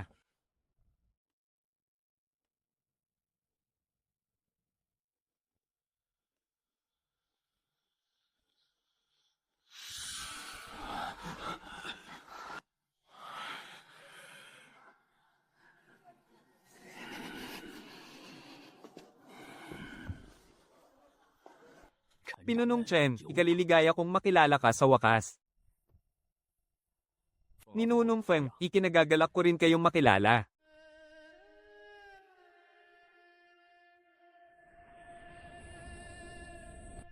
Ang mga alagad ni Pinunong Chen. Bawat isa sa kanila ay may natatanging talento. Ha ha ha ha ha. Sobra naman po ang papuri ninyo, Ninunong Feng. Ang mga alagad ng sekta ng Luofeng ang tunay na nag-umapa sa talento.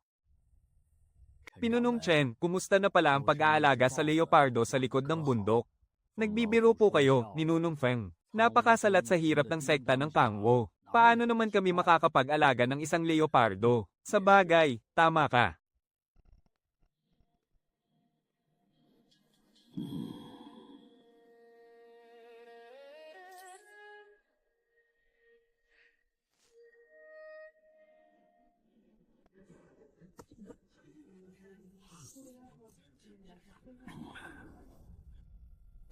Ihanda ninyo ang inyong mga gamit.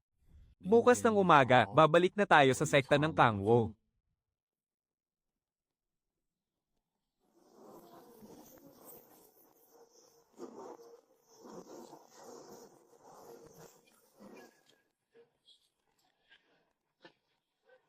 Ang pagpunta rito ni Feng Duchen ngayon para makipag-usap, ay nagpapatunay na sa lahat, hindi siya naparito para makipagkasundo. Naparito siya para sukatin ang ating lakas. Gusto niyang malaman kung ano talaga ang pinanghahawakan ng sekta ng Kangwo, para manggahas na lumaban sa sekta ng Luofeng. Nakita niya ang isang pinuno na nasa maagang antas pa lamang ng Golden Core, at ilang mga alagad na nasa antas pa lamang ng Chi Condensation at maagang Foundation Establishment.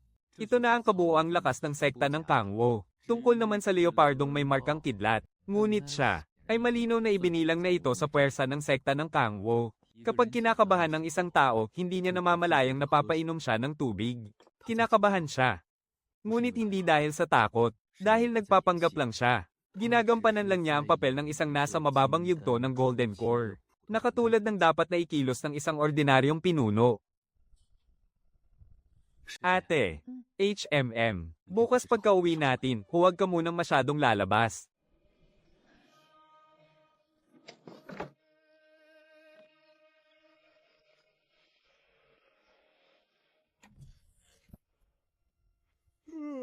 Pinuno, hindi pa sumisikat ang araw. Iyon nga, kailangan nating umalis bago pa sumikat ang araw.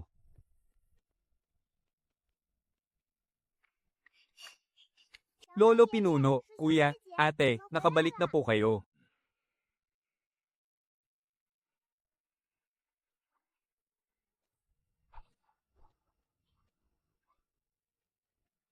Isang buwan na ang nakalipas simula nung bumalik tayo sa sekta. Pinalakas ni Pinunong Chen ang depensang pananggalang ng sekta.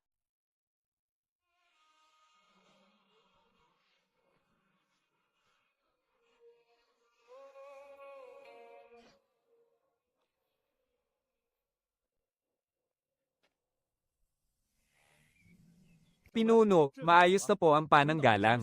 Anong antas ng kapangyarihan ang kaya nitong harangin? Ang mga mas mababa sa huling yugto ng Golden Core ay hindi makakapasok. Huling yugto ng Golden Core. Hindi ba't ibig sabihin niyan, mas malakas pa ito kaysa sa dakilang elder ng sekta ng Luofeng? Ang mga mas mababa sa huling yugto ng Golden Core ay hindi makakapasok. Ibig sabihin nito, ang isang cultivator na nasa huling yugto ng Golden Core ay hindi kayang harangin ng pananggalang na ito. At ang ninuno ng sekta ng Luofeng na si Feng Duchen ay nasa pinakamataas na antas ng Nascent Soul. Ang pagbuo ng pinuno sa pananggalang na ito ay hindi para harangin si Feng Duchen, kundi para pigilan ng ibang tao, para bigyan ng mga tao sa sekta ng kaunting oras para makatakas. Lumipas ang 2 pang araw. Isang kakaibang bagay ang natuklasan ni Zhao Shuyan sa Silid Alchemia. Ang ilang mahiwagang halaman na dinala niya mula sa Tianying County, na nakalagay sa istante, ay bigla na lang natuyo sa loob lamang ng isang gabi. Parang may kung anong sumipsip sa lahat ng mahiwagang enerhiya nito. Nang hawakan niya ito, ay agad itong naduraj at naging abo.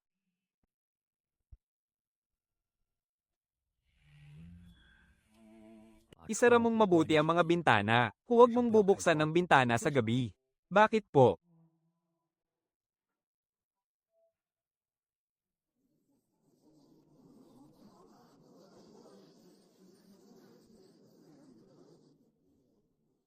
Ano ba talaga ang naroon?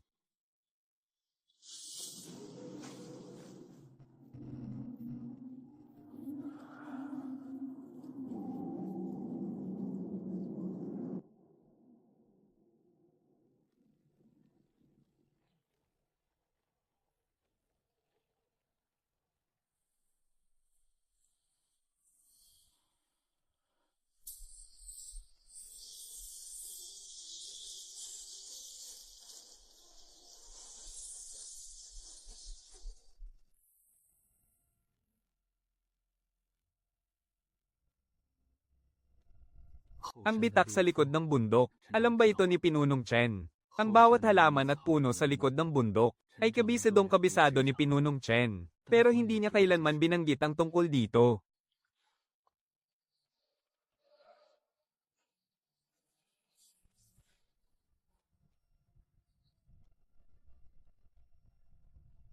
Ang kwento ng pagkawala ng walang bakas. Kuya Shen, mayroon ba talagang kung ano sa likod ng bundok? Bakit mo naman naitanong? Kagabi kasi, nagising ako para uminom ng tubig. At may nakita akong kakaibang liwanag sa likod ng bundok. Para itong mata na kumukurap-kurap. Anong kulay ng liwanag? Baka mga alitaptap ang mga kulay lilang yan. Naglalabas ba ng lilang liwanag ang mga alitaptap? May iba't ibang kulay ang mga alitaptap sa bundok. Ano na namang kailangan mo? Gaano ba ang alam mo tungkol sa selyo sa tuktok ng bundok? Naramdaman mo rin ba? Pangatlong taon na. Kahit kailan, wala pa akong nakasagupang bagay na nagpatakbo sa akin ng ganito. Alam mo ba kung ano ang nasa loob nito? Kung ganoon, bantayan mo para sa akin ang selyo. Sabihan mo agad ako kapag may nagbago. Malamig ang gabi, uminom ka muna para main item ka. Ate, hindi ligtas sa likod ng bundok nitong mga nakaraang araw. Huwag kang pupunta roon kapag gabi.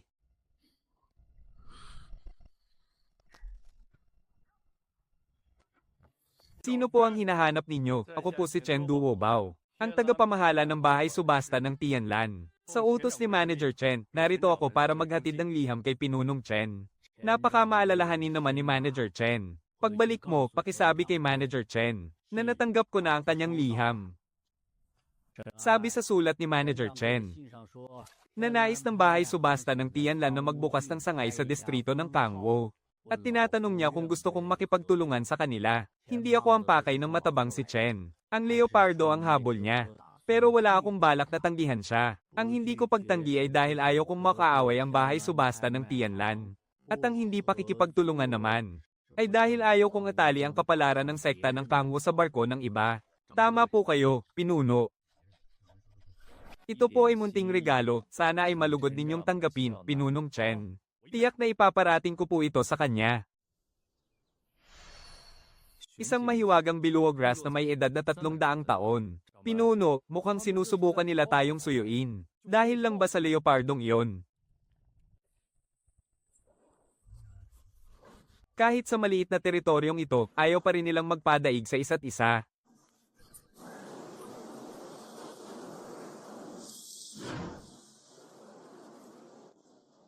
Sabi ni Manager Chen, ang sangay ng bahay subasta ng Tianlan sa distrito ng Kangwo ay magbubukas na sa susunod na buwan. At makakakuha raw tayo ng 20% bawas kapag bumili tayo roon. Ngunit tinanggihan ko ito. Sabi ko huwag na ang tsapa pero ibibigay pa rin daw nila ang diskwento. Natahimik ng matagal ang matabang si Chen. At sa huli, sumang-ayon din siya. Kailangan kong maglakbay ng malayo. At babalik din pagkalipas ng 3 hanggang 5 araw. Ipinagkakatiwala ko na sa inyo ang sekta. Huwag ninyong masyadong pakakainin ang mga isda sa palaisdaan ni Shen Ai. Hindi nagtungo si Pinunong Chen sa Tianien. Sa halip, dumiretso siya pakanluran patungo sa kabundukan ng Changdoan. Ang kumpletong sining ng Shenpan at ang sirang depensa ng bundok. Parang lalo lang lumalalim ang mga misteryong nakabalot sa matandang iyon. Shen Shiji, mayroon sana akong hihilingin sa iyo. Kung sakali mang may mangyari sa akin balang araw, ipinagkakatiwala ko na sa iyo si Xiao Wan. Alam kong napakapangahas ng kahilingang ito, lalo na't hindi naman tayo magkamag-anak o malapit sa isa't isa. At mahigit kalahating buwan pa lamang ako rito sa sektang Kangwo, pero matagal na kitang pinagmamasdan.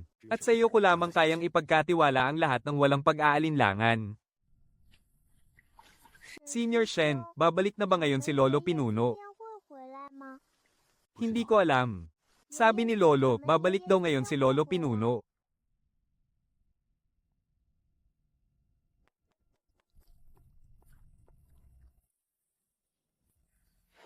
Kapatid na Shen, paano mo teka, nagbalik na ang pinuno? Sasanduan ko siya. Sabi ni kapatid na Shen sasanduan ka niya, kaya hinayaan ko na siya. Paano mo nalaman? Na nagbalik na ako, naramdaman ko, walang belang buto. Ngunit napinsala ang iyong mga meridian. Kailangan mong magpahinga ng hindi bababa sa 1 buwan. Ano ang nasa loob ng kahon? Isang pamana na iniwan ng mga ninuno ng sektang Kangwo. Matagal itong nakabaon sa ilalim ng lupa sa kanluran. Ngunit hinukay ko ito. Nagbalik na ang pinuno. Maayos lang ako. Pinuno, ano ang balak mong gawin sa mga bagay na nasa loob ng kahon? Bubuksan natin ito, ngunit hindi muna ngayon. Maayos naman ang pinuno. Hayaan muna natin siyang magpahinga.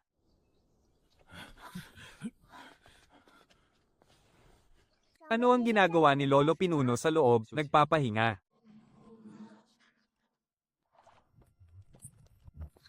Pinunong Shen ay ang pinakaingat-ingatang kayamanan ng sektang Kangwo, ang perlas ng Hanyuan. Bumukas na, kaya ba nagtungo kayo sa kabundukan ng Pingduan? Para lamang hukayin ito. Dahil nandoon pa sa lupain ng Kangwo ang bagay na iyon, doon ko lamang sinubukang pasukin at hukayin ito. Naghintay ako ng 3 araw. Mahimbing itong natutulog. Hindi muna yan lalabas sa ngayon. Pinuno, bakit nyo po kailangang dumaan sa ganitong panganib? Dahil hindi na natin kayang protektahan pa ang sektang Kangwo. Bibigay na ang selyo sa tuktok ng bundok sa likod. Hindi alam ng matandang ito kung ano ang nakakulong sa loob. Naging duwag ako sa buong buhay ko at laging nagtatago. Pero sa pagkakataong ito, hindi ko na gustong umatras pa. Marami akong naging pagkakamali sa buhay ko. Ang tanging tama kong nagawa ay nang tanggapin ko ang batang iyon noon. Hindi hahayaan ng matandang ito na madamay sila at malibing ng buhay kasama ng buong sektang Kangwo. Ano ang magagawa mo kung gagamitin mo ang Halijing Hanyuan para patatagin ito? Takot sa lamig ang nilalang na nakakulong sa tuktok ng bundok sa likod. Mapapabagal lamang ng Halijing Hanyuan ang pagkasira nito. 1 taon o baka 2 taon. Ang karagdagang oras na iyon ay gagamitin ng matandang ito para makahanap ng paraan. Kuya Shen, pakiramdam ko, hindi masaya si Lolo Pinuno nitong mga nakaraang araw. Hindi naman sa ganoon, may mga bagay lang talaga siyang kailangang asikasuhin na medyo mahirap lutasin. Kaya yung ayusin ni Lolo Pinuno. Oo naman. At kung kaya niya, kaya ko rin. Bakit ka na naman nandito? Anong kailangan mo? Dala ko ang utos ni Tagapamahala Chen para maghatid ng mensahe kay Pinuno Chen. Ipinapasabi po ng aking amo na si Tagapamahala Chen sa inyo na ang sangay ng bahay subasta ng Tianlan sa distrito ng Kangwo ay magbubukas na sa ika-15 ng susunod na buwan. Kung interesado po kayo, maaari kayong pumunta at manood. Iyon lang ba? May pahabol pa pong mensahe si Tagapamahala Chen, maaaring magbago ang sitwasyon kapag napatagal. Naintindihan ko. May dala akong isang bagay pa uwi. Pansamantala nitong mail iligtas ang sektang Kangwo. Sa mga susunod na araw, huwag muna kayong lalayo rito. Mag-focus lang kayo sa inyong pagsasanay. Bakit po? Walang partikular na dahilan. Shen An. Narinig mo ang sinabi ni Tagapamahala Chen, hindi ba? Paano niyo po nalaman, Pinuno? Hindi ko alam. Pero hula ko, may paraan ka para makapakinig. Maaaring magbago ang lahat kapag napatagal. Pero sa ngayon, ang tanging magagawa lang natin ay patagilan ang oras. Patagilan natin hanggang sa hindi na talaga kaya, tsaka na natin isipin kung anong gagawin. Sige, patagilan niyo pa. At kapag hindi na talaga kaya, ako na ang bahala.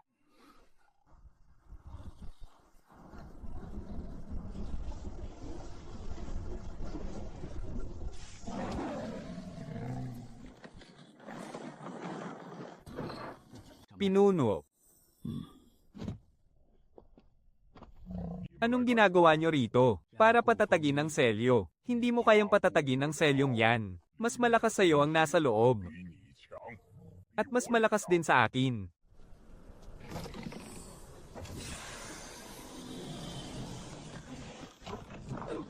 Pinuno, tama na po. Selyado na. Dalhin nyo na siya pababa. Ako na ang magbabantay rito. Shen Ai. Huwag mo itong sasabihin sa kanila, pakiusap.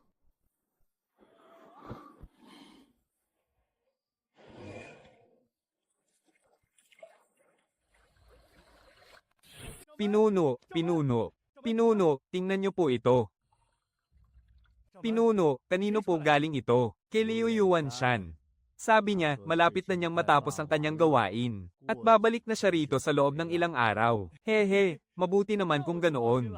Nakahinga rin ako ng maluwag. Tingnan mo na lang mismo ang mensahe sa mahiwagang bato. Pinuno, nahanap ko na ang aking kaaway. Mas komplikado ito kaysa sa inaasahan ko. Pero kaya ko tong gawa ng paraan. Ipinagkakatiwala ko po sa inyo si Xiao Wan. Kung sakaling hindi na ako makabalik, pakiusap, pakisabi po sa kanya na hindi siya pinabayaan ng kanyang lolo, kundi hindi lang talaga ito makakabalik. Balak mo bang sabihin ito kay Xiao Wan, kakayanin mo ba? Sasabihin ko lang kapag hindi na talaga kayang ilihim. Huwa, sa tingin mo, anong ginagawa ni Lolo ngayon? Sabi ni Lolo, kapag magaling na ang mga sugat niya, isasama niya ako sa bayan ng Tianien para mamasyal. Napakalaki raw ng bayan ng Tianien. Mas malaki pa to ng 100 beses kaysa sa bayan ng Qingya. Yung kending inuwi ni Kuya Shen mula roon noong nakaraan. Masyadong matamis, kaya hindi ko masyadong nagustuhan. Pero kung si Lolo ang bibili, kahit gaano pa yun Kat Ames, magugustuhan ko pa rin. Ano bang kinatatakutan mo? Hindi na babalik ang lolo niya. Sabi ng lolo mo, babalik daw siya. Totoo ba ang sinasabi mo ngayon? Oo, totoo. Sige, maghihintay pa ako ng kaunti. May ilang especially iya ang sektang Luofeng sa paanan ng bundok. Ang isa sa kanila ay isang napakalakas na mandirigma. Gusto mo bang iligpit ko sila para sa'yo? Huwag. Gusto ko lang natakutin mo siya. Gabi-gabi, mag-ikot-ikot ka muna sa tapat ng tarangkahan ng bundok. Hindi mo kailangang umungal o magpakita ng lakas. Mag-ikot-ikot ka lang doon para makita ka niya. Ipinapahatid po ni Katie Walang Chen ang mensaheng ito para sa inyo, Pinunong Chen. Kasalukuyang nagtitipon ng mga tauhan ng sektang Luofeng. Sabi ni Katie Walang Chen, gustong kumilos ni Feng Juchen. Pero pinipigilan siya ni Feng Qingyao. Para kay Feng Qingyao, hindi pa ito ang tamang oras. Pero sa tingin ni Feng Juchen, ito na ang tamang pagkakataon. Lalo pang lumalalim ang hidwaan nilang dalawa. Maaga o huli, may isang mananaig sa kanila. Kung si Feng Qingyao ang mananaig kay Feng Juchen, may 6 na buwan hanggang 1 taon pa para makapaghanda ang sektang Kangwo. Pero kung si Feng Juchen naman ang mananaig, naiintindihan ko. Pakisabi na lang kay Katie Walang Chen na nagpapasalamat ako.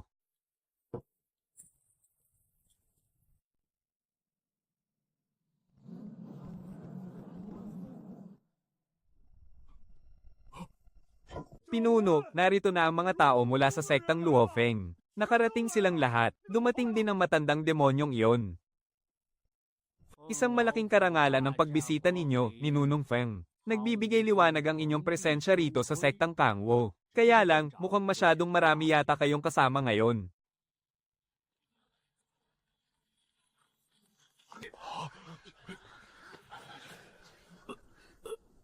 Pinunong Chen, narito ako ngayon para bigyan ka ng 3 pagpipilian. Una, magsasama ang sektang Kangwo sa sektang Luofeng at magiging isa na lamang sa aming mga sangay. Ibibigay ninyo ang lahat ng inyong yaman pati na ang leopardong kidlat sa sektang Luofeng. Pangalawa, kung tatanggi ka, papatayin kita. Mabubuhay ang mga kusang sesuko, at ang mga lalaban ay sasamahan ka sa hukay. Pangatlo, kung tatanggi ka at maging ang mga disipulo mo, uubusin ko kayong lahat. At tuluyan ng mabubura sa mundo ang inyong sekta. 800 taon nang nakatayo ang sektang Kangwo. At hindi iyon matatapos ngayong araw. Pipiliin ko ang pang-4 na pagpipilian. Walang pagsasama, walang sesuko, walang kahit anong ibibigay sa inyo. Kung gusto mong lumaban, sasalubungin kita. Pinuno, sasamahan kita. HMPH, mabuti. Kung ganoon, pagbibigyan ko kayo sa inyong huling hiling. Mabubura na ang sektang Kangwo ngayong araw. Dating kaklase, tila ba nakalimutan mo na ang aking presensya? Maging ang mga halimaw sa mataas na antas ng cultivation ay naglalakas loob na mag-ingay. Kung ganoon, hayaan mong tikman ng pinuno ng mga halimaw ang galing mo.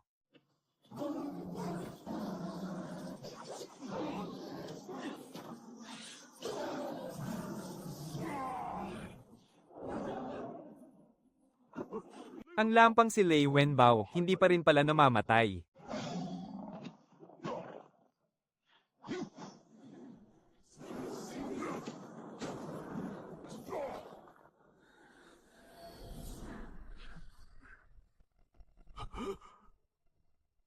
Sect leader, kailangang ipagawa ang plaka mamaya.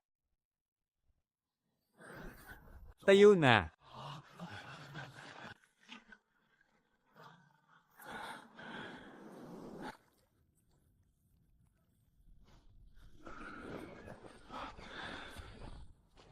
Kailangan mong magpagaling ng hindi bababa sa 2 buwan.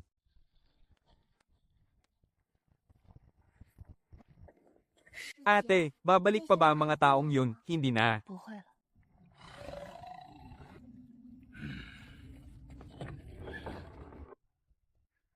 Kuya Shen, totoo ba ang sinabi ni ate? Totoo yun. Kuya Shen, napakalakas ba talaga ng matandang yun kanina? Oo. Mas malakas pa siya kay Lolong Sect Leader. Oo. Mas malakas pa kay Lei Wenbao. Oo. Mas malakas ba siya sa'yo? Hindi naman mas malakas sa akin ang matandang yun. Buti naman kung ganoon.